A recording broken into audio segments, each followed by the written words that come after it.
Carol Danvers, prodigal child of the Milky Way. Nick Fury, my favorite one-eyed man of intrigue. How goes it out there? You know, cold, no air, space.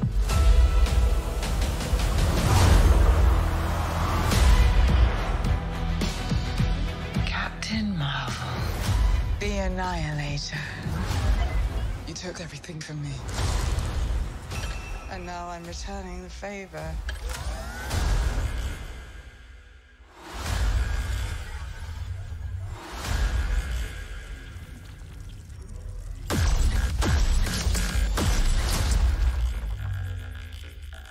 What is happening to me?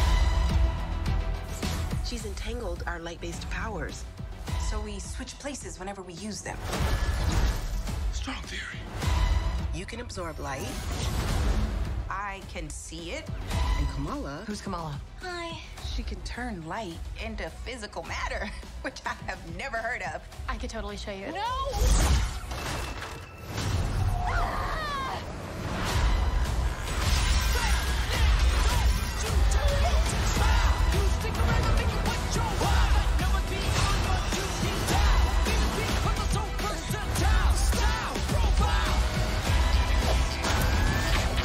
She's targeting every planet we call home. I would never choose to bring anybody into this. You are not the only thing standing between this and the universe. Oh my god, we're a team.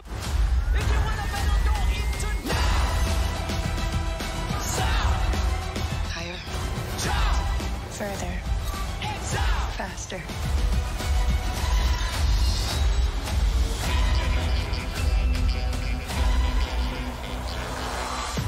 Who's a good kitty goose? Hello, welcome to the periodic table of awesome. I'm Quinny. Whatever you're, you just we've gone into the what in the merry fuck is going on there? Hello, and welcome to the echo of the Echoverse. I was like, He has okay, been left out in space. yeah, well, yes, yeah. This is what happens when we try to use our powers at the same time. There we go. It goes into the middle of space, and the rest of us Excellent. are left standing here going, "What's going on?" Seamless transition. Okay, it's all right. I fixed it. Well done, Yes. excellent. That's better. Yes. Oh dear. Anyway, Hi, everybody. Yeah. Welcome. Let's try that again. I'll count you in, Quinny. 3, 2, go. Hello, everybody, and welcome to the periodic table of awesome. Higher, further, faster, baby. That is not the name of our show, but that's what we're calling it tonight. I'm Quinny. Who are the rest of you people? Yeah. I'm It Peter. never goes We're smoothly. just gonna. I'm just gonna jump in and say I'm Peter. Well done, Peter. Hi, I'm Jill. Hi. And I'm Dion. About to star in my own Marvel TV show. Echo. Oh, no. Oh, I- yeah, I can see why it went through rewrites. Yeah. Ooh. Harsh oh. but fair. Yeah. What are we doing this evening? What aren't we doing? We're talking about Okay. the Marvels. The what? We're Yay. talking about Marvel again. Oh, you mean the Dead franchise? Yeah. Oh, yeah, that's right. Yes, because That- up until very recently, I was not having a good time. Oh, Yeah, I gotta yeah. say, some of these TV iterations are really missing a mark. There have been some pretty serious hit and misses all over the shop, and Yeah. sometimes within the one series there have been hits and misses. Like, Case in what- point, Loki. Yeah. I Which didn't enjoy Loki until the final episode, and that wasn't because it ended, but because they kind of left all the good shit until the end. Would you say Yeah, that you were low key disappointed? I get disappointed, yeah, to be honest. I was IKEA disappointed. Yeah, I was disappointed, but Swedish. I was sad with 2 umlauts above the A. Disappointed? Exactly. I don't know what we're doing apart from murdering languages. Yeah, and that's okay. Oh, and but don't even get us started on Secret Invasion. Oh, because that Jesus. was not even worth a review. Well, Well, I I mean, the fact just that everybody has basically just dismissed Secret Invasion so comprehensively that this film even ignores that it existed. yeah. I did actually quite Peter, enjoy I liked that. your theory on that. What was my theory? I can't remember because I only watched one episode of Secret Invasion and then I got angry and refused to watch the rest. Oh, fair enough. You said maybe it was released out of sequence. I was surprised that I wasn't more confused, given like lots of elements from Secret Invasion were in there, and yet I understood what was going on. Yeah, sure. Surprising that. Honestly, it's almost like we don't need the supplemental TV stuff. Yeah, I honestly looked at that and thought, actually, it'd probably make more sense that Secret Invasion, the series, happens after this, because there's so many scrolls and stuff like that in this, and you'd think at some point in time maybe Nick Fury might mention something about all of that shit that happened in that series, but no. I mean, maybe I'm wrong. Maybe I'm actually kind of loving the Marvel Cinematic Universe now because it's actually making me feel like the times when I was reading the comics and I just couldn't be fucked with a whole bunch of thing. Like, there's You scrolls. have that little writer's note in the corner with an asterisk. It's like, check out this issue, blah, blah, blah, in this series. And it's like, this would make more sense for you if you went and watched this. I mean, bought these other comics over here in this thing with characters you don't give a shit about because of scrolls. And you're like, maybe. I'm good. I will take this as it stands. Thank you very much. Sure. Yeah, I mean... And then it also has that thing of like the big crossover events where it's like when it does a big crossover and you do buy all of the issues of that crossover, it's great, it's cool, that good shit. Well, I don't know. Is it though? I mean, we haven't had a proper big crossover since Endgame. Like everything else has been back to single issue floppies. Except for the TV shows, which is just like a limited series run. Big floppies, let's be honest. Yeah, some of them very floppy. Peter, do you understand? Not a trade paperback amongst them. Peter, do you understand what we're talking about here? I'm just curious. You look confused. Like in terms of your crossover comic book knowledge, how are you faring with that stuff? I mean, I don't have a lot of crossover comic book knowledge, but I like to think that I have been like chatting with you guys enough about this stuff for long enough that you don't have to explain comic book crossovers to me. Well, I'm just concerned. I need some guidance here because, like, are you just bored or is it is it confused? And I'm just checking in. Either way, it's fine. There's no wrong answers here. Waiting for you to get past the stuff that I can't speak to and onto the stuff that I can. Like, as usual, I had so little skin in the game for this and I was just excited to see a movie. Like, which is a nice way to be able to approach it, I think. Sure. And I also, I note, Peter, that you're not a middle-aged man with a neck beard, so you went into this with a fairly open mind. I mean, yeah. I also went into this with an open mind. And I have a neck beard. Do you have a neck beard? Yeah. Your beard's not on your neck. Yeah. No. I shave it off every now and again when I've got to be on camera. But in the meantime, the hate just comes out. As per usual, even after, the first Captain Marvel film where, there was all of the usual fucking disappointed, angry men who decided that the film that wasn't really for them wasn't for them and they were angry about it. Now we're back in exactly the same position again with a film that is starring three powerful, amazing women and is full of action and full of good shit. And the same neck-bearded dipshits have decided this film's not for me. And therefore, it's the worst thing that's ever existed. Well, seriously, exactly. You can't expect them to watch an establishing movie based on a female character, then have to go and watch another television series based on a female character to come back in order to understand the sequel to 3 female characters. But at least they had Nick Fury to talk to. And what's more, we have to go and watch a series that's about a female young character who's also a Muslim. God damn it. Well, how shocking. Yes. So anger.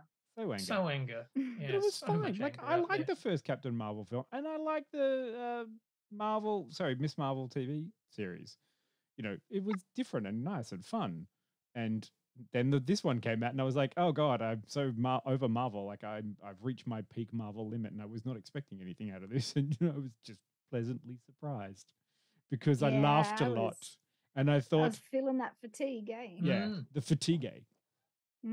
Especially having just sat through Loki and also Secret Invasion, and there's a whole bunch of other things. You're like, oh, for fuck's sake, And just let it go. Ant-Man was quite disappointing, and Love and Thunder was not great. There have been a lot of kind of ho-hums and misfires and not quite rights for a year and a bit now. Endgame, yeah. Well, there have been some great things since Endgame too. Like, I thought WandaVision was great. Oh god, that came out after. Yeah. So WandaVision was great. I really liked Hawkeye. I really enjoyed the first season of Loki. Yeah. You know, there are high points throughout, and then you've got a few fairly hefty low points. Yeah, I mean, Wakanda Forever kind of drag the average down. Wakanda Forever wasn't forever. Yeah. You know, like all of these things that came in about this, you know, it was just kind of like, that was a weird phase, but this one was kind of like, well, this one was fun.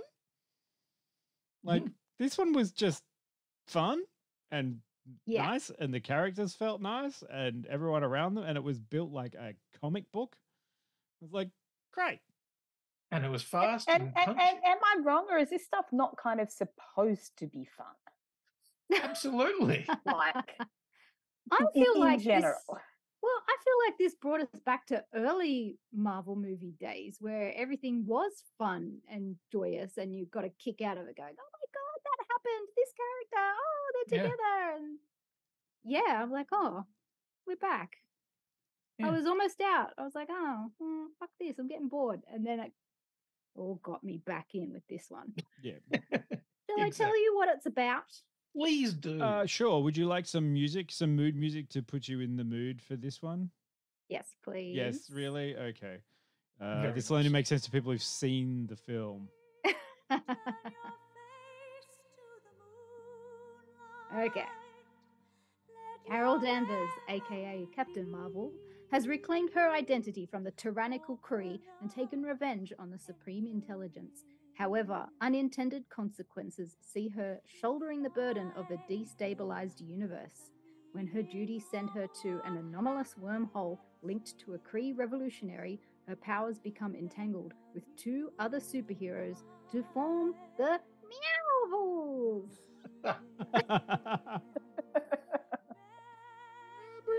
I mean, the one thing that I will say about this is like the main kind of premise of the plot is very wibbly wobbly, timey wimey.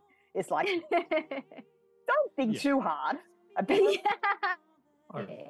about what's happening here. Just go with it and have some fun. Yes, and that goes for you too, Austin. Thank you, Casper, subscribing like the submachine gun that he is. It is wibbly wobbly, timey wimey, but it's also like it's such a simple premise that you kind of like, okay, that's fine. Yeah, not overly complicated, and we don't need that anymore.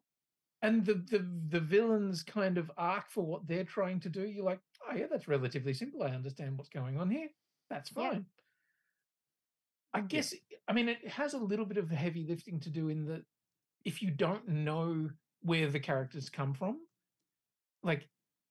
Did a lot of exposition at the start. Yes, so they did. If you weren't sure, if you hadn't watched Ms. Marvel or you hadn't seen WandaVision, you're going to get caught up on who Monica and Kamala are. And that was clever. They didn't spend too long ruminating on it all. They did a little bit of showing, not too much, just telling. And it was, it's fine. Yeah. You basically you have to respect your audience even to a certain extent and just catch up. Like, it's fine. We can do this quickly. Like, A, B, C, D. We don't need to show a origin story every time when we go into it, especially with Marvel these days. You know, like, it's not like you have to explain what a superhero is anymore. You can just open a movie and go, hey, this kid got bit by a spider. Anyway, off they go. Yeah. Yeah. Yeah. And I know for a long time the argument has been that watching Marvel films requires too much prior knowledge, like that you have to have watched X, Y, and Z to really understand what was going on in and to get the depth of what we're talking about.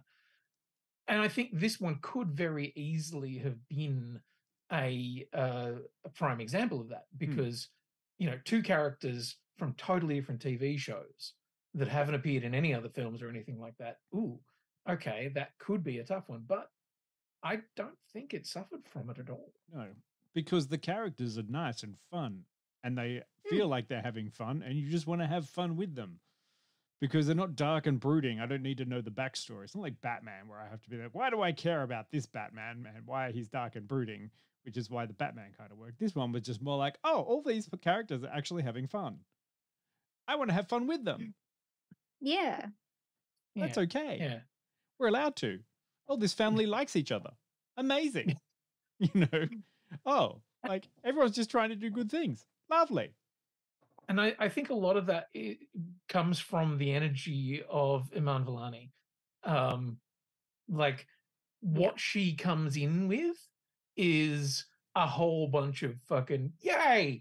And the film is immediately kind of like, oh, yeah, cool. Sweet. Yeah. I mean, you can tell that she just wants to be there and is so grateful for it and is having the best time. Absolutely. But also, like, they set the tone with her animated, like, storytelling and stuff like that I was like, cute. This is nice. And it's really kind of, it's a good introduction to who she is and why she is the way she is. Yeah. And I love that. I thought that was because also nicely hearkening back to the elements of the series. Yeah. And if you haven't seen it, you get an idea of what she's about. Yes. Absolutely. Pete, what did you enjoy about it? It was fun. Like, we all saw it together. We all laughed out loud in lots of spots. It doesn't take itself too seriously. No. The action sequences are super clean and tight, and the kind of things that kind of, like, as a little, like, film nerd, if not a comic book nerd, makes me go, yay, clever and well done, yay. Something a little bit different to what you've seen before and super well executed. Kind of makes you want to go see the film again just to see a couple of scenes that I just thought were, like, super fun. Really fun ideas, like, well carried out. And it just, like, it doesn't take itself too seriously, and the characters are fantastic. Like, Kamala is just such a likable character. I really enjoyed Miss Marvel. I love that they kept the family element. That was really one of the things that made Miss Marvel for me, and brought it into this film in a really clever way. I loved that we had Nick Fury, but not in an overpowering way, just doing amazing comic timing, which it's actually Nick Fury the Joker in this one, in the wheelhouse. Yeah. So, I mean, we'll get some of our best laughs out of him. And, based on watching the first episode of Secret Invasion, I feel like they've maybe brought that back to where it belongs, to be honest. Oh, it's just Carol. Yeah. Which is great. This is a great line. Oh, it's fine. It's Carol. I'd forgotten that. Yeah. It's just Carol. That was the one. Cool. It's just Carol. Because I was aware, like, as going into it, I was like, oh, okay, let's see. Because, Dion, you wear your heart on your sleeve sometimes when it comes to films in terms of, oh, am I going to be into this or not? And, we talked about the whole superhero fatigue. Yeah. And so I'm never sure how you're going to react. But when you laughed as hard as you did at that, I was like, oh, yeah, I think the film has him. Yeah. No, like, this was kind of one of those lovely little things. Like, I was going into this with a whole bunch of exhaustion. And I was like, fuck, I'm just going to go see this. Yes, we're going to talk about it. I'm seeing it because I have to, not because I really particularly wanted to. But I came out of it going, oh, that was actually really good. I would recommend that. That is a fine one. Like, it's like, is the Marvels good? Like, yes, take people to see that one. Because it was fun. And that's what I kind of want out of a comic book movie these days. Like, I've done my dark and gritty. Like everyone can get exhaustion with dark and gritty, and the world is dark and fucking gritty enough at the moment. So Yes. when I go to see a comic book movie, can we just make it fun and happy? Yeah. And I'm Yeah. sure, like, you know, they have their requisite thing. Why is villain doing bad thing that is bad for everyone? And morally complex in some sort of instance. But most of the time, this was just filled with fun. You know, three people thrust together who don't really get on or are kind of forced into it, but actually work out that they work better as a team, and they do all that experimentation and growth and learning, and then they have a fun time. And by the end of it, you don't give a shit about the end of the movie. Like I didn't give a shit about the end of the movie and why it all happened. I was just like, yay, that was fun. Yeah. And also, you're kind of just waiting for the next really kick-ass action sequence where the choreography is going to kick in again, and we're going to get some of that really and seeing the growth of them as a team was really Training exciting. montage. Training was montage fun. with it, which Training is amazing. montage, but also like, you know, really nice, emotionally mature, like talking moments where we like, you know, or like open about what's going on and, you know, accept our part in things and like, oh, that's nice. Isn't it funny how it takes three women to just be able to talk about their emotions in a movie? And three women directed by a female director as well. Yes. Why wasn't this like Guardians of the Galaxy 3 where it was just Star-Lord getting drunk and then having a whinge? Yeah. Actually, one thing I loved about it is that I actually thought it gave Captain Marvel a whole bunch more depth. Like in the first film, she was, you know, finding out about her powers and, you know, that whole thing of her being told constantly, hold yourself back, don't, you know, let yourself go. In this one, there was a whole different range of emotions. And we've seen her in however many films now as being the fly-in, blow shit up powerhouse. I mean, there were reasons why she developed such a cold exterior. And it was nice to see those walls come down in this film and her like emotionally connect with people and have like them break into that shell. I just don't know if it was as strong a message as it could have been. Because when they finally got to that lead that had been buried the entire time and we got the reveal, I just didn't feel enough emotional weight from it. Yeah, I can see what you mean. That she like really connected with what she was confessing when she got to a point. She was hemmed into a corner and had to, you know, own up. And I just don't know that really hit. And that is perhaps part of the fact that the film really does fucking barrel along. Like, but also it has two really good twists. It does, but I just mean in the sense that there are some elements that perhaps didn't get to be teased out as much. Like throughout the first part of the film, you kind of get all these characters who refer to Carol in a particular way, and you don't necessarily see that affecting her as much as perhaps it should when you see why they do that later on. Yeah. And I think, maybe that is a part of the thing of it being quite fast. It's only 95 minutes, and how fucking amazing is that? Yeah, well, I like a short film, like a short review. It's good. Yeah, it didn't feel too short, and I don't think it could have been any longer. No. And didn't really add anything to the Marvel lore, but I didn't give a shit because the three main characters were enough to continue my entertainment throughout that time. Yeah. You do have to admit, though, in the kind of comedy fun stakes, I had a great time. I feel like there are some things that might go a step too far for some people. In terms of like it might not gel with everybody's sense of humor and enjoyment. And I feel like I feel like it hit in a way that we'll talk about in spoilers, like multiple nerd sweet spots outside of comics for some of us that may actually seriously annoy some other people. I agree, Peter, So but I would argue people are taking grievances with that kind of thing. I would argue that I would understand. This was doing sci-fi that's not like high or hard or like serious gritty sci-fi. It was doing the cute nerdy shit that you see on Star Trek or Stargate, like the weird wacky stuff. And I freaking love that. Because why wouldn't there be something like that out there that was like completely unhinged? And there is enough of the dark, gritty sci-fi in there anyway. You've got your Kree and you've got your Skrull, and I do love that is now a thing that everybody kind of just understands, that there's the Kree and then the Skrull and they're at war and it's a big galactic thing. But why is like, half of them blue and half of them are not blue? That's yeah. I love that both of you just shake your head like, "Don't do this, Dion." Yeah. To quote from Star Trek and the Klingons, even we do not speak of it. You can't just ask them why they're blue. Yeah. Oh my god. Oh my god. It's just so embarrassing. Do they consider Smurfs blueface? No, they're just tiny Kree. Oh, okay. They're a hitherto unforeseen mutation of the Kree. Right.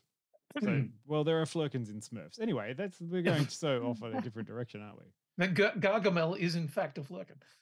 Oh. Yeah. Gargamel was the man. Ah, fuck. Yeah. There are so many great comedy moments in this. And I think that was the real surprise for me, was just how often the comedy hit. Yeah. You know, like whether it be a piece of dialogue that you go, oh, fucking hell, that was great, or some bits in those fights, or the body switching stuff really is used to its absolute nth degree, and I really dug that. I think it was done very well, but also what I liked about it is that we're making it out to be like a comedy. It's not really a comedy, but what I did like about it is that everyone knew which lane their comedy timing was in, which is why it worked. Like, Carol Danvers is not the comedic foil of this movie. No. And, Monica Rambeau is not the comedic foil. She's a bit dry. Nick Fury is having fun just being lighter than fucking anything else. But you've got Miss Marvel, and Miss Marvel's wonderful, and her family is wonderful, and everyone around them is wonderful. You need like the characters that are playing it straight are necessary to make that comedy work, though. Like that's it's the reason it works is because Carol plays it so straight and Monica is so dry. And so also, I would say it's kind of pitch perfect timing from all of them. Yeah, and I think the low stakes B plot is where everybody can just like shine, and all of the supportive characters can have their moments there. You don't have to worry about these two competing storylines happening. They're both very much just working in their own ways and delivering the comedy. Is this the first time that we really get to see Saber, or have we seen Saber before? Which is like S.H.I.E.L.D. is the Earthborn one. Yeah, we saw Sword before. But not Saber. But that was very quickly dismantled for a reason I completely forget. Because of plot and budget. And now it's Saber. Yes. Wait, yes. Sword was the group that was in Wandavision. Yeah, and they were kind of dealing with threats other than what S.H.I.E.L.D. would have dealt with. So they were kind of the almost NASA. I kind of got the feeling that they were like dealing with superhuman weird shit. As opposed to just straight superhuman weird shit. Yeah. Right. And then Saber the space one. is spatial threats. Okay. Yeah, there are a couple of interesting characters in there that I kind of wanted to pull out. There was a couple of characters that I was like, you're interesting. Why are you here? There's a character called Dag, Abraham Papula. There are a couple of Saber scientists. And I kind of had this thing with them. Like, I know that they were there to essentially set up a gag later on in the film. With Goose, but there was so much comedy from the main characters. The characters that would normally be the comedy interludes weren't. They were just kind of there. It was like, I'm happy that you got a job, but I don't know why you're here.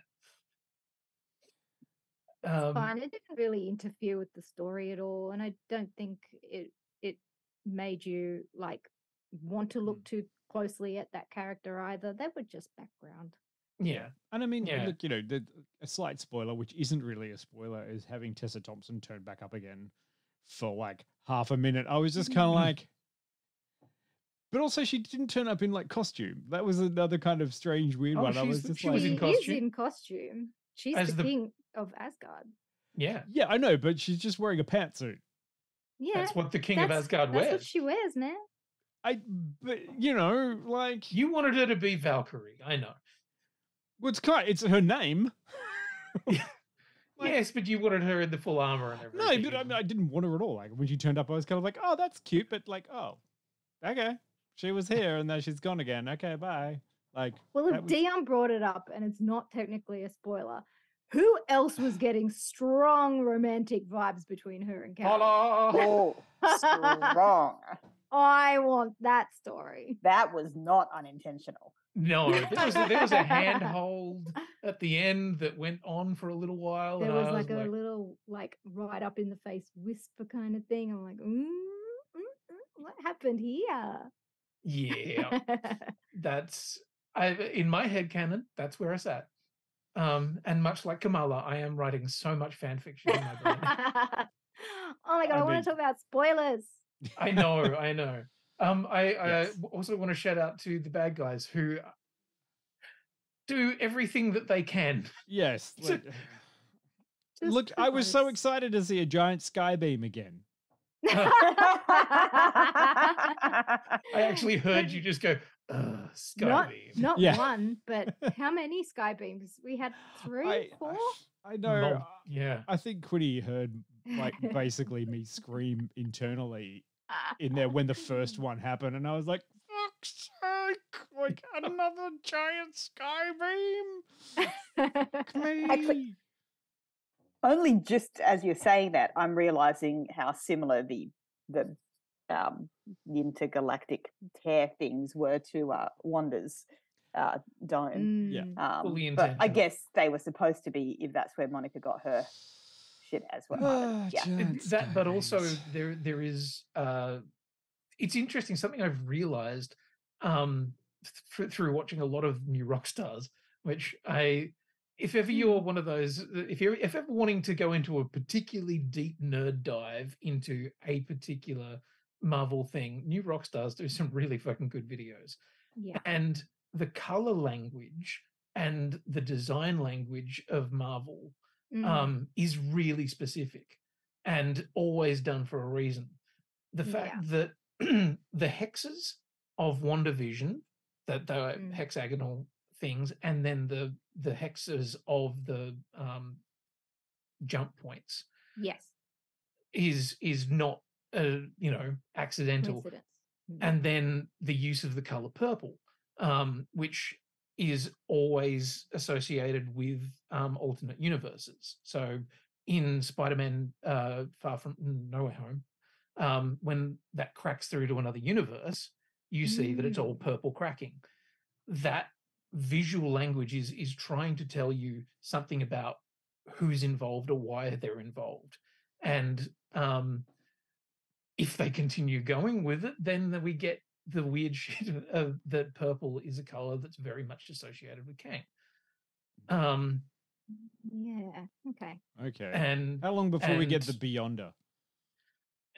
Minutes. Absolutely. Just to rewrite all of that. It's like, well, Kang's got to go away. How about we get someone else? The Beyonder. Okay, great. But all of that stuff is very deliberate. And so, yeah, the colors, shapes, designs, everything, I think, is very well thought out. Okay. Sometimes it's just whatever the fuck they've got hanging around as a prop. Try and get around to the... Sorry, go. There's just now you bring up Kang. I just want to say that I am so glad that this film had nothing writing on that storyline, because in my opinion, that can just go in the bin now, please. Not interested. Yeah, it really went with a whimper in Ant-Man 3, and now Loki season 2. I'm just like, you know what? I could really do without it. I don't care about the next big. Yeah. No. Yeah. I was But that's very just much me. the same. No, not just you. I was very much the same. The last episode of Loki season 2 had enough interesting stuff with that version of Kang that I was like, okay, I'm vaguely interested again. But everything up until then, fuck, did not give a shit. Quantumania? No. Yeah. At the end of it, there's thousands of Kangs. Sorry, spoilers, everybody. But, you know, and I'm like, don't give a shit. Would that have made it a kangaroo court? Okay, let's rate it and go watch a clip. Wow. Okay. I'm going to throw Peter under the bus. Peter, what did you give it? Look, I just had a lot of fun, and the only real issues that I had with it were you just can't think too hard about. Peter left her butt wise at home. Wow. Particularly at the very end, like the big final thing that has to happen that is a spoiler. It's kind of like butt why. It's a massive butt why. It's like a butt why and like a butt how, and seriously, don't think too hard about it. Usually that probably would really annoy me in like a filmmaking and storytelling sense. Yeah. But I was having a lot of fun. So I got to give it a 92. 92, wow. nice. Okay. Just fun. Sometimes I just want to see a film and have fun. Yeah. And this 100% achieves that. Yeah. No arguments from me at all. I very much the same as you, Pete. I went in, had a fun time. I laughed. I fucking love some of the choreography. I thought it was really creative. I loved the fact that, you know, the characters would switch and I love seeing them learn, and I love the depth of their friendship and relationship. And even though there are a couple of times in the middle where I'm like, wow, we're really flying through this. I feel like we've maybe compressed the storyline a little too much. And I was like, no, actually, no, we didn't need any of that extra fluff. This was a fun, great, actiony romp. So for me, I think it's a 91. I'm going to be a little bit more discerning. Yes, I did have an amazing time and I laughed so much, and it really just brought back the joy for Marvel films for me, especially after some of the dismal entries we've had this year. I was like coming in with low expectations because I thought, oh God, it's getting bad reviews already, but I really think people are just setting themselves up for disappointment. So I'm not going to get my hopes up too high. I had so much fun, but I really just felt like there was some emotional stakes that could have been a little bit higher, paid off a little bit more. I just really didn't feel like Dar-Ben was very scary or threatening. I'm like, for a villain, she seems like a bit of a cakewalk.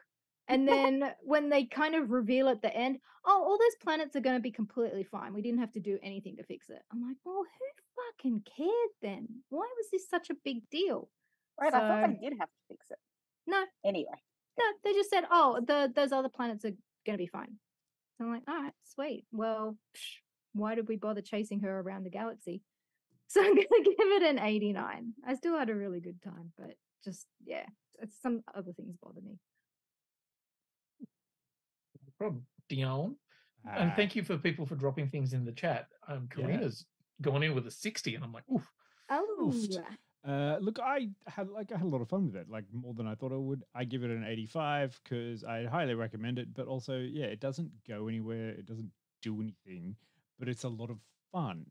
So also, I also agree that you should, you're going to have a much better time if you've watched the TV show. So it loses a few marks for actually having to go in and do a lot of homework in order to get everything around it. Because I mean, as much as you can try and get the Kamala and the family in there, unless you saw the TV show, you wouldn't actually really understand her as a character. And especially, it's better to have her fangirling over Captain Marvel in that TV show, separate to the side. But I still think, and I'll wait for spoilers, that they did a trick in the TV show that they should have done in this movie, but we will get there in the spoilers. Because and I did like it. It got a couple of extra marks for the 2 plot twists that I actually kind of went, bravo. They're both musical based, but bravo. Yeah. Nice. Right. Well, shall we? Time for a clip. Yeah, Time for I a think clip. we've got We'll go. now ratings from everybody in the chat. We'll I go to know that there's a bunch of people who, I know at least a couple of people like, I think maybe I'm going to go watch this film tomorrow now. Yeah. And I'm like, yes, go and watch the film. Like that's my takeaway from this first half of the show. Go and watch the film. Yeah. It's a lot of fun. Yeah. Don't I also like buy that into just the for negativity. For anyone else who's not in the who wasn't part of the live stream, there is a chat thread going on at the moment about the stunt casting for Doctor Doom. I don't even know how we got there, but we're in there right now. So while we're watching the clip, I'm just going to engage with that a bit more. So we'll go to the clip.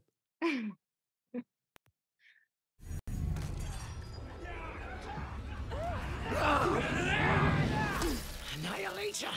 I don't like that name.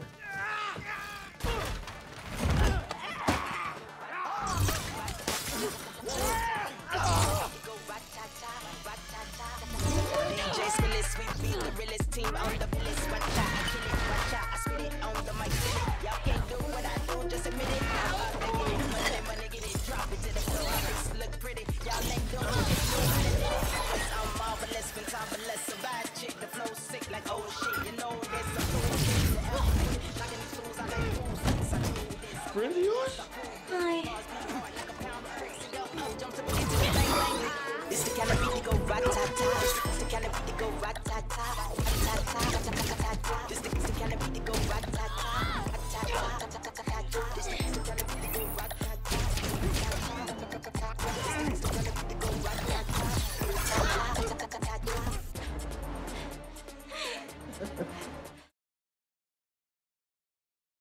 Yeah, that's okay. No, we have it. It's fine. It's fine. Yeah. We went down a rabbit hole too far. We got excited talking amongst ourselves, and we're going to put the spoiler logos up now. So big spoilers. Okay.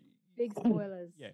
If you want to go and see this movie and you haven't watched it yet, big spoilers. We're gonna fuck this up for you. So you better, is the spoilers the musical bits? You know what? Like it's like some of them, it's just fun to experience. So like, sure. Switch off and come back later if you're gonna go see the movie. Yeah. And if you're somebody who's very, very passionate about the post-credit stuff and everything like that, sure as fuck go. I mean, I've also got to say, at least this one this time was an actual worthwhile post-credit scene, as opposed to all the other ones. Mid-credit scene, anyway. Whatever you want to call it. Yeah. The secondary sideline, which says that maybe there's another movie coming out with something else in it that's fine. Okay. Yeah. So fair warning. Okay, who wants to go first? Who wants to claim one? Claim one of these spoilers for yourself. Peter, I feel like you've got a big one that you like. The one that was made for you. The musical sequence? Yes. Can we talk about the musical? But which one? Yes, we can. Which one do you consider the musical sequence? The first musical sequence, obviously. You mean like the one where the cast was actually singing and dancing? That one? The one where you get to see 3 very different reactions to being in a world where you can only communicate by singing, and Kamala is just gorgeous. Yes. With her joining in of the joy very quickly. And I just love what it's like. Is everybody else tired? I'm tired now. I mean, if you're still like listening or watching and you haven't watched the film and you have chosen to come into spoilers with us for context, we do visit a world where the only language is singing, and like literally just have a full musical sequence. It's so great. Not only that, But Carol's outfit magically, and I mean Literally with sparkles, changes into a princess dress themed as the Captain Marvel outfit, and I cannot wait for the cosplay. Wow. Oh my God, so the much cosplay is going to be cosplay. so While much she fun. dances, while she immediately starts dancing in a royal ball, and everyone watches around there. Princess Captain Marvel. But the greatest thing about that is Kamala is watching it, going, "This is the best thing I've ever seen in my life," and Monica Rambeau's standing there going, "What the fuck is happening?" Yep. Yeah, but that line of like, how many fanfics are you writing right now? Yeah. And you can see her. You can see it in her head. She's just like, Oh dear. Welcome, Predicanga. You've come in at the spoiler time. You've seen the Marvels. Have you seen the film? Yeah, Are you like, ooh. Yeah. I mean, with the one that we just did wasn't a bad one. That was just a fun one. Really fun. No, that one's fun. And to be honest, if you'd watched the trailers, you may actually have gotten a bit of an idea that there was a musical number in there. I just remember watching the trailers and thinking, oh, okay, they're going to do a Bollywood reference. Yeah, I thought there was a Bollywood number because of like, Kamala and the Pakistani heritage. Maybe there's going to be some like cool vibes, but I thought maybe we might get something around that, and maybe even an appearance from Kingo, that character from the Eternals, that film that nobody cares about. Well, I would have just like Into the Spider-Verse. That Spider-Man would have been amazing just to turn up. Oh yeah. For a Bollywood Pavel Parker? Or no. Yeah. The Indian Spider-Man. He was cool. He was. Yeah, yes. like I mean, that was actually, and this is one of those things. You're actually. I was sitting in that watching this Marvel movie, going, okay, they're doing all these things. They've worked out what they've got to do. They've got to go to it. They go to this planet, and I'm like, fine, this is great. This is weird. But when it turned out to be a musical planet, and like I was like, well done for actually doing something that's totally out of left field and not what you're expecting at all. This has been like an action buddy movie for the whole time, and now you're just hard leaning into musical. And I just kind of why wouldn't there be a planet that is musical? And I love I love that. And that's the point where I'm like, some people are going to hate this, but I love it. Yeah, exactly. I mean, but you see, like, this is kind of I love that there was no mention of it anywhere in the advertising. It's kind of just gone through as a quiet kind of part, because they could have quite easily put in Carol's ball dress in the trailer and people would have been like, what's that? You know? And now, this one, unfortunately, there is a secondary trailer that does show that off. And I feel like that's something they probably should have kept secret, because it's such a pure moment to just experience that for the first time in the movie. And I think the fact that it is almost done with like Sailor Moon style. Just like sparkles. Yeah, it is magical girl transformation shit. And I was like, fucking hell, wow, you are leaning in on this. And I think like the Miss Marvel's pure joy at all of these things related to hanging out with Captain Marvel is very infectious as a viewer, because you just go along with it. And then, that helps to break through any cringe factor that I had watching this whole thing. I was like, but she's enjoying it. Like, it's all weird, but I really just love how much she loves having this, like being in this kind of place. And that's what you want. You want some characters to absolutely love and want to be a superhero, because that's fun.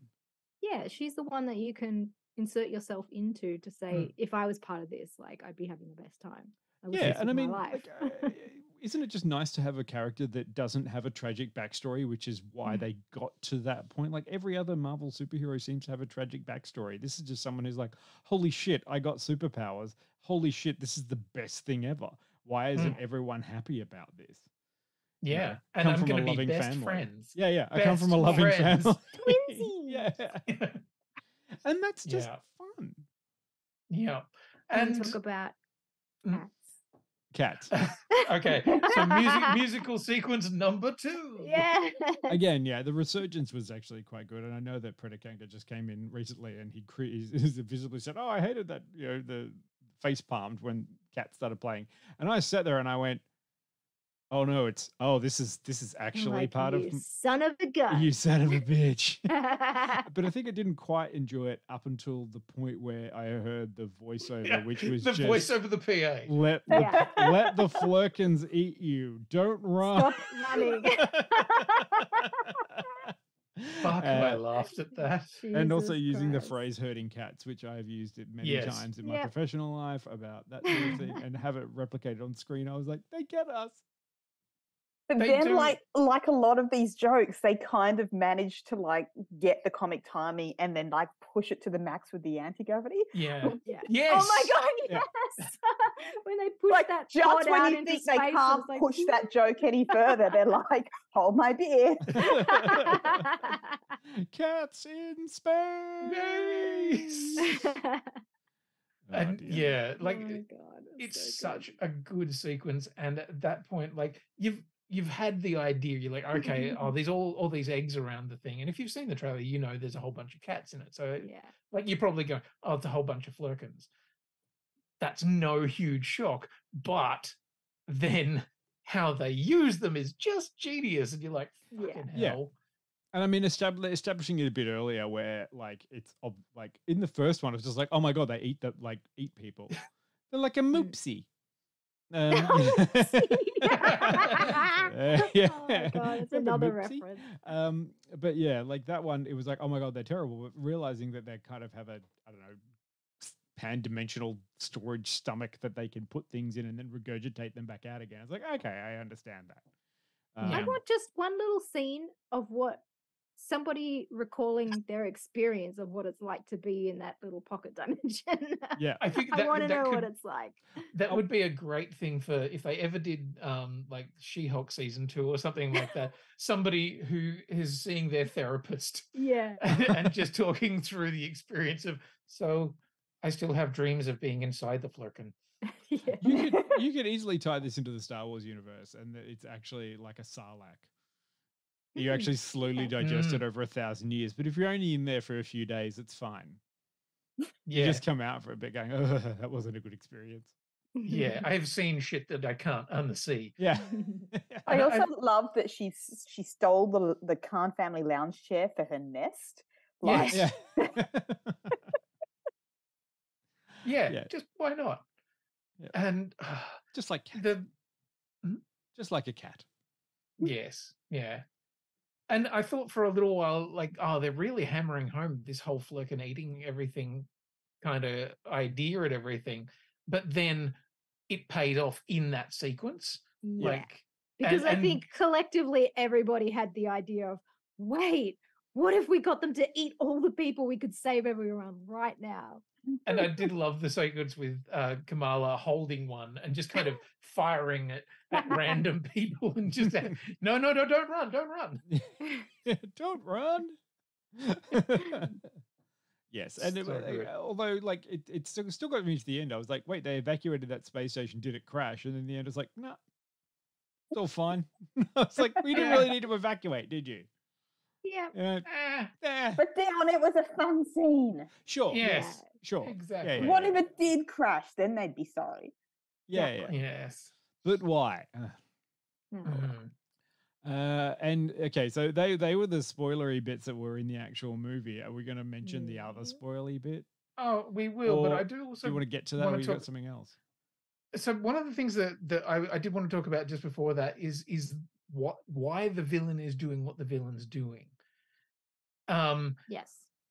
I you mean, thought you mean the it was- in-universe reasoning, or Yeah. I gotta say, people have said for a long time that Marvel has a villain problem, and Mm. this is one of those films where the villain isn't particularly strong. Like she's, as you said, she wasn't a massive sort of strong presence or whatever, but the explanation for why she was doing what she was doing, it's like, oh, okay, right, we're making some comments about climate change here. We're trying to show some stuff, and I appreciated that, but at the same time, it felt very strange as a choice for yes, maybe if they'd explained that the supreme intelligence that was running the Kree Empire, and because they'd actually offloaded all of their decision making to a giant AI, that when they'd done that, the danger was that everything stopped working and no one knew how to do anything anymore. That could have potentially made it a little bit easier to understand, rather than just it Yeah. seemed very immediate. Yeah. But also, if they can relocate Skrulls to other planets without any impact on those planets like they have been doing, why couldn't they just relocate the Kree off of Hala? Maybe the Kree didn't want to leave their home. Yeah. I mean, I feel like we're getting into a very current political issue here. Yeah.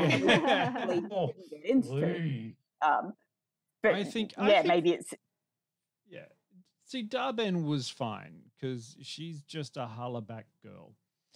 She just wants to get it back. Yeah. Oh, we do. We do. We do. We just don't like it.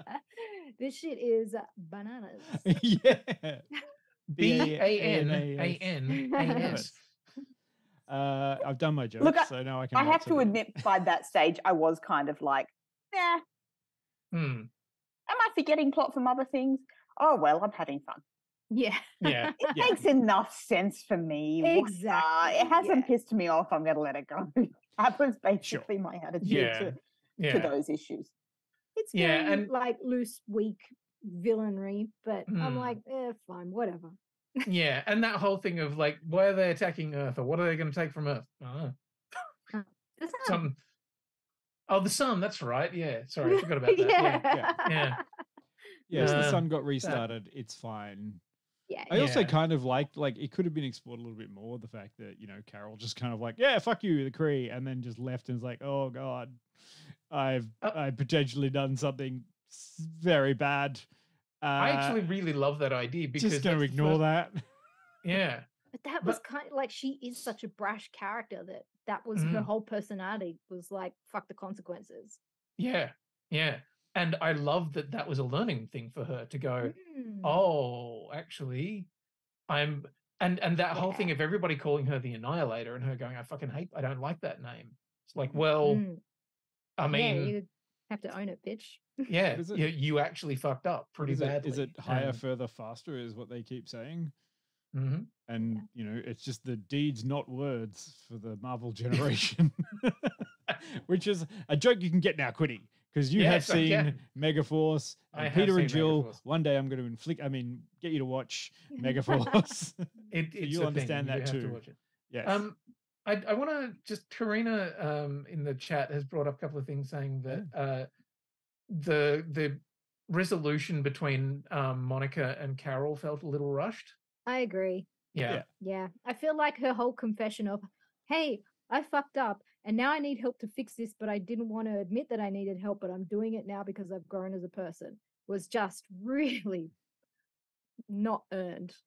And it didn't feel real enough. They earned it through skipping. Yeah. That was... I think they needed a thing that said, you know, that basically Monica didn't let her off the hook quite so easily and say, okay, you fucked up, but also you disappeared out of my life and I'm not going to forgive you yet because my mum died and you weren't fucking there. And there's a flashback in there to them going, oh, this is why she did come back or something like that. But yeah, that didn't feel as earned as it should have done. And I do think out of all three characters, I think Monica's story is the one that probably got underdone. Especially considering the ending of the film, where it was kind of, you know, what would you call it? And maybe it has to be done from the inside. But why? Oh God, I saw that coming from a mile away. I'm like, she's going to go in there and she's not going to come back. We know this is going to happen. The noble sacrifice. I do have to say, in that confession scene from Carol where she's like, I need help, I did like that Kamala asserted herself and said, no, I'm getting myself out of this situation because it's not safe. I'm not just going to go along with what the adults are doing because I admire and respect them. Yeah. I'm going to take control of the situation. And I don't know that got enough acknowledgement either, because she just kind of apologized afterwards, but I'm not really sure that, you know, she got the credit for asserting herself like that. Yeah. And Karina also says that she thinks that the Kamala family were in comedic relief and you could have removed them and it wouldn't have mattered to the film. I disagree. I love them. Yeah, I think their comedy moments were probably like, especially with Nick, were like the funniest moments of the film. But also they're the thing that tie Kamala to, like, that, you know, Earth. they're her emotional core. So she can go off and have magical adventures in La La Land, but her emotional core is the fact that her parents, you know, are there and they're a really strong, beautiful relationship. And I'm like, I wouldn't want to lose them. I think they're wonderful. There was a point we were talking about the cracks in the space and everything like that.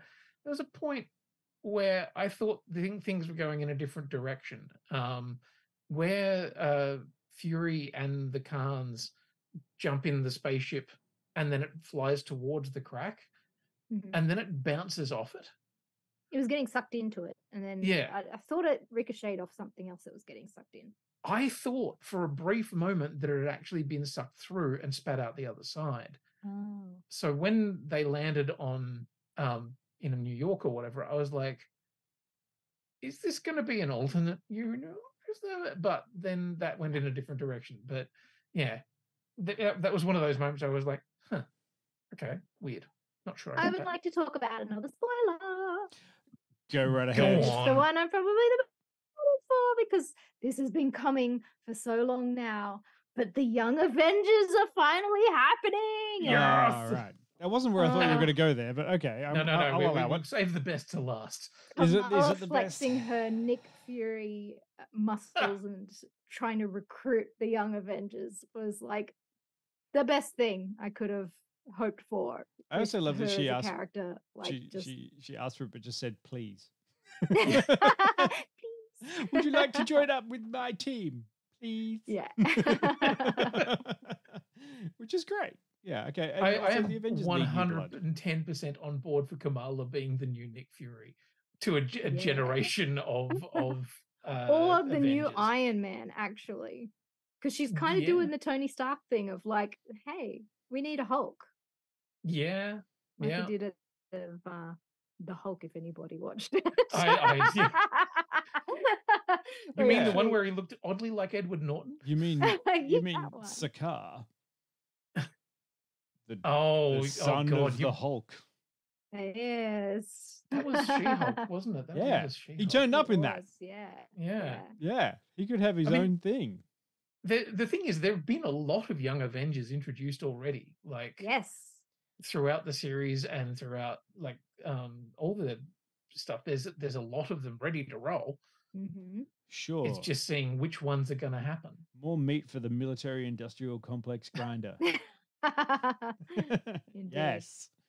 It was nice though. It was a nice way of having it rather than I'm putting a team together, like, you know, it's full of dudes and one chick because we have to. That's how the first Avengers felt, and now this one is just more like, oh, fun. You know, I want to see fun stuff. Gotcha. Should we get to, like, we're running out of time, I think, but I'm just going to say, should we get to the actual real spoiler, the biggest spoiler, which you should only know if you've gone like extra special, super powerful, no fucking around spoiler alert. I mean, people this is post credits or mid credit sequence spoiler. So if you really, really want a surprise, now is the time to stop listening. What's the surprise, Quinny? Yes, exactly. It wasn't in this fucking thing. I know. They put the sting in Miss Marvel TV show, and they didn't put the sting in the end of this film, and that stung. Wait. Oh. Ow. Yeah. Yeah. Where they just had a prime fucking opportunity. They had the X there. They had Mr. Beast. Oh no, wait. That's a YouTuber. Kelsey Beaster. Kelsey Beaster. Not Nicholas Holt Beaster. No, to be honest, I'm fucking glad that it's Kelsey. X-Men. These are the grown-up X-Men. The old X-Men. Yeah. So does this mean that we get Patrick Stewart back again now in his 90s? No, you just get an AI model of Patrick Stewart. Yes. Or what was the other guy? The other actor, Scottish. McAvoy. There you go. Will someone pay McAvoy to shave his head and he becomes the new one? He did shave his head. Did you not watch the 70s one? Yeah, I know, but again. Days of Future Past? Again. Oh, again. Oh, okay. Yeah. I will always remember that. I think is it the first Deadpool film where he's like Is it Patrick Stewart or McAvoy? Yeah. Yes. Oh dear. Yeah. So, shall I give people the explanation that I looked up and gave to you guys after we watched that movie, and we were a little bit confused about who Sure. Please go right Lashana ahead. Lynch's character was? So she was named as binary in the end credit sequence, and there was a lot of talk about possibly seeing Rogue because of Rogue's connection to Captain Marvel in the comic books. Mm. So I looked up who binary was because I wasn't familiar. Turns out binary is actually it's Carol Danvers's X-Men name.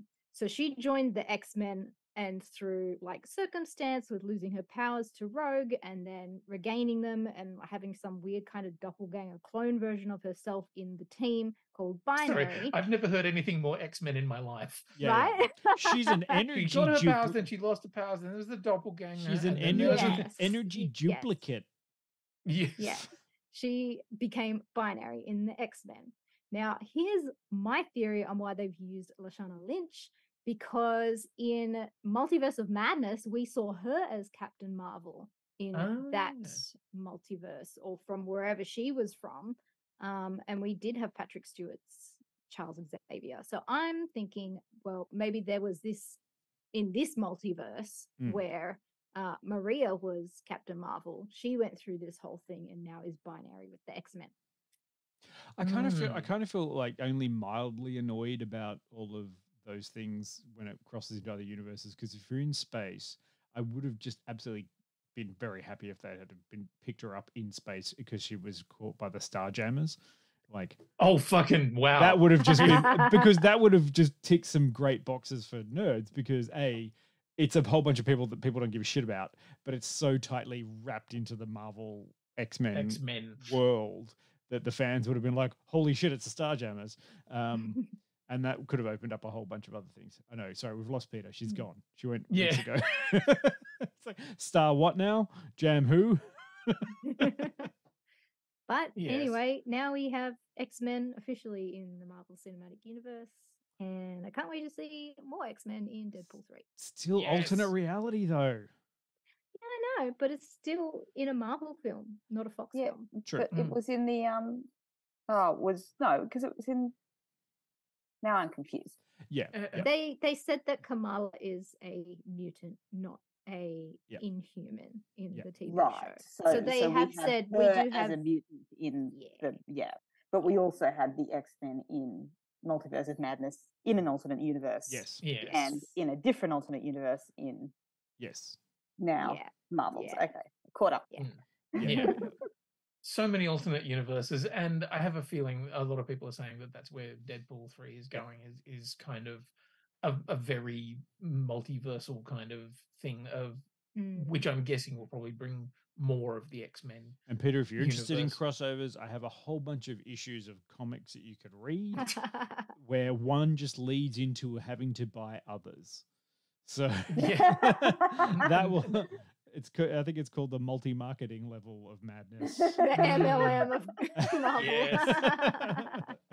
Multi-level Marvel. Yes. And it multi-level marveling. Works so well. I mean, like, someone, like, I tried as best I could to, like, not be spoiled about stuff, but I did see someone mention about Rogue showing up in the end. And I was just actually kind of, I read it quickly and I was like, fuck, damn. And I was like, actually, that would make a lot of sense. Because Jill, Pete, I don't know, do you know about, there's a thing between Rogue from the X-Men and Carol Danvers? Did you just completely tune out when I explained who binary was? Kind of. Because it said that I knew what happened with Rogue taking Captain Marvel's powers. Yes. Yeah. But yes. Yes. So in case you're listening, Dion, Rogue took Captain Marvel's powers in the comics. And then when she got them back, she became binary in the X-Men. Yes, but it was like this really great zombie-fication bit that I wanted to mention. So it could have tied into the zombie ones. Ahead. It's all right. It was zombies? Yeah. There was a whole... There was a whole thing when they went through the gateway, like when Rogue went through the gateway portal and it actually split off the two separate identities, but Miss Marvel was dying. And Yeah, that's why there's a doppelganger, and the doppelganger yes, is binary. kind of. That wasn't the gateway one though. Well, that was. I The love later it because I gateway. can see Peter just getting more and more sideways. Sure. I'm also reading the chat. Yes. Yeah. But what are we doing next week? Oh, well, We're doing actually, the hungry games. we are doing the hungry hippo The games. starving games. That's right. But we do have a bit of a change to the schedule. So because we have got something on the Tuesday, Hunger Games is going to be moving to the Wednesday.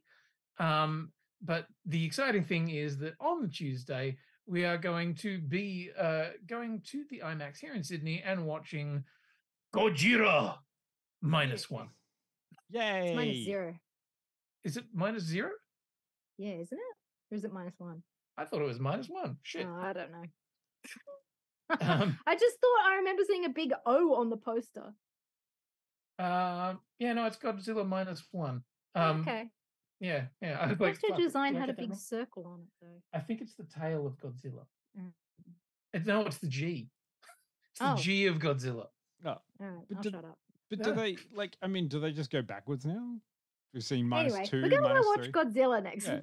week. Yes. But yes, we Godzilla. have something special for you guys. We do. If you want to win a double pass to go, like a double in-season pass to go see Godzilla -1, you have to get in touch with us, and we want you to. Now, we talked a little bit about this as to what we want you to do.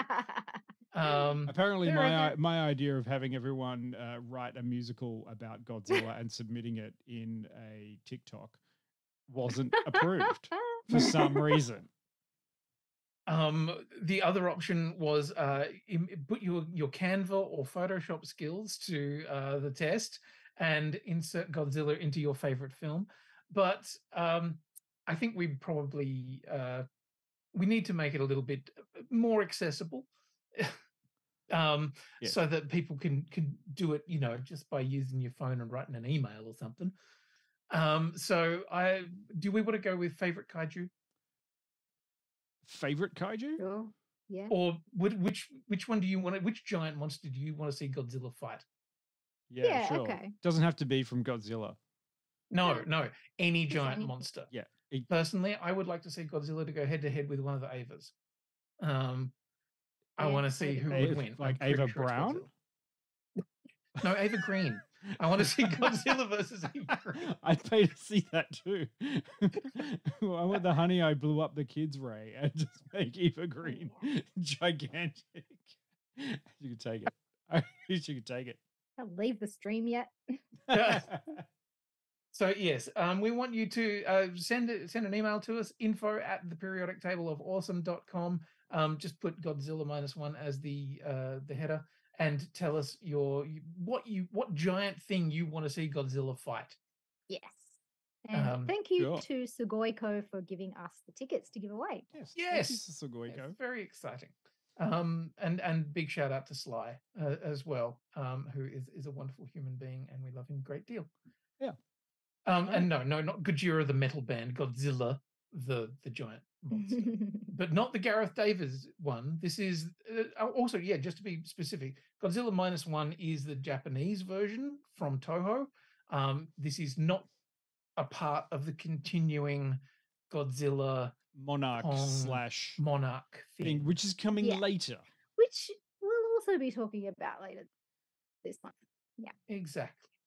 And Karina is now talking about how wonderful the IMAX is here in Sydney, and I'm looking forward to seeing a giant fucking monster movie in it. Yeah. Sure. I really hope that That'd be Godzilla awesome. breaks through the screen. Cool. That'd be fun. I'm totally for that. I mean, it would be a shame given how long they've taken to open a cinema. But Yeah, What but really want- I mean, do we really need another boutique hotel like stuck between two freeway overpasses? Yeah, but what I really want is Godzilla to come like swooping up into Darling Harbour and then just grab a couple of huge pieces of toast and put them into the top of the giant toaster that Yeah, is it's a the new IMAX. toaster. Definitely Yeah. a new toaster. Very new toaster, very curvy. But yeah, I think that's what we need to do. thank you so much for joining us. I'd say we're going to go raid somebody, but there is nobody to raid. That's okay. We can just do that and come back next Wednesday. Next Wednesday, everyone. Remember Wednesday. that for the Hunger Games. So get your hungry hippos on. Yes, and just to clarify, as Adsky says, a 12-hour round trip to Sydney isn't going to be out of the question. These are in-season passes, so if you do send in things, they are in-season to anywhere that the film is screening. So it's not like you have to come to IMAX or anything like that. Yeah, exactly. Yeah. We'll send them to you. Yeah, they will appear in your inbox. Okay. Thanks, everyone. Thanks for joining us. Bye.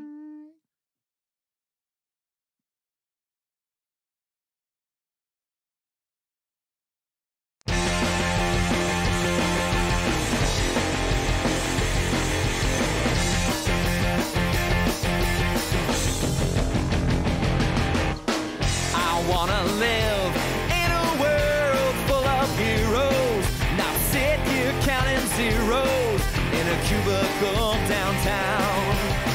I wanna look out my window, see 'em flying, and swing across the horizon as I cheer 'em on so proud. The powered girl keeps staring at her face, and call Colossus and have him teach me ways, and then we'd exercise. I'd be one of the guys.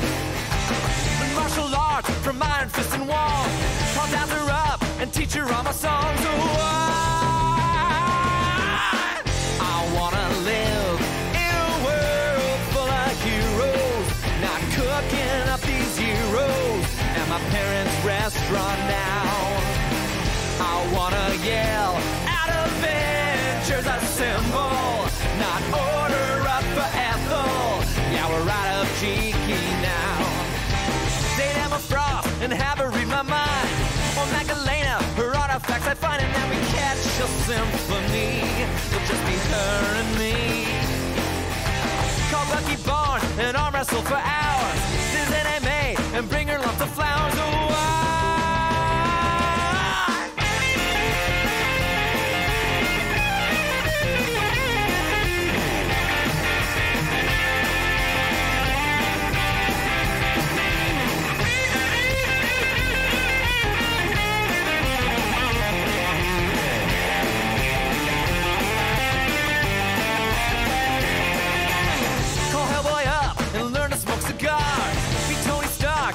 trendy bars would be a guy's night out.